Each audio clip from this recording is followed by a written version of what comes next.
Avita RV are proudly part of this year's Go Make Some Memories Convoy for Charity. To find out why they're one of the best caravans, just head to avitarv.com.au.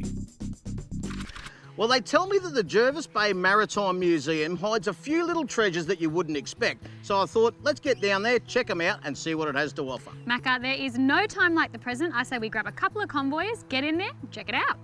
Whilst visiting the museum, I have the absolute pleasure of catching up with Nicole Sutherland, who is the curator.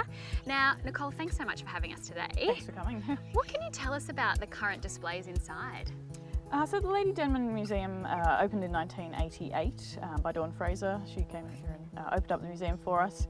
And there's a couple of different things that we house inside the museum. So one of them is the Lady Denman Ferry. And we also have a history gallery which tells the history of the Jervis Bay area. And as well as all the maritime palaver, we've also got a bit of an art gallery, is that right? That's right. So we have two art galleries and we showcase a number of temporary exhibitions. So we've got this ever-changing schedule of events. Basically, this pond was created by us for the museum, so it hasn't always been here. One of the reasons that we've got the pond here is that our big ferry inside the museum had to be floated in from out in the creek. Wow. Well, I would like to find out a little more about that Lady Denman, and I believe Macca is in there doing just that right now.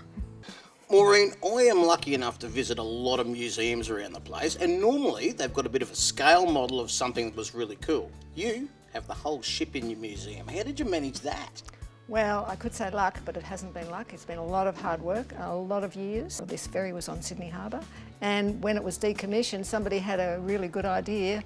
Oh, well, let's save the boat because it was built here. It was built by Joseph Dent. Eventually, it was floated in here, and the water was taken out, and the building was built around it, so that's how it actually came here. I walked in here and the 12-year-old boy popped out of me and said, "Wow, how did they put that boat inside that building?" It was just incredible. You put the building around the boat. Incredible.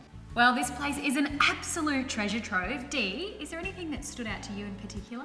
Being able to walk through and see all the history, the pictures of back from the 1700s, it's just fascinating to put the story into pictures, follow it along. The Jervis Bay Maritime Museum was a real eye-opener for me. I think the job that the guys have done there is absolutely world-class. You know, everything was so professionally displayed and their pride was running out of their ears. These are people that are absolutely passionate about that maritime history here in Jervis Bay, and they just want to show it to everyone.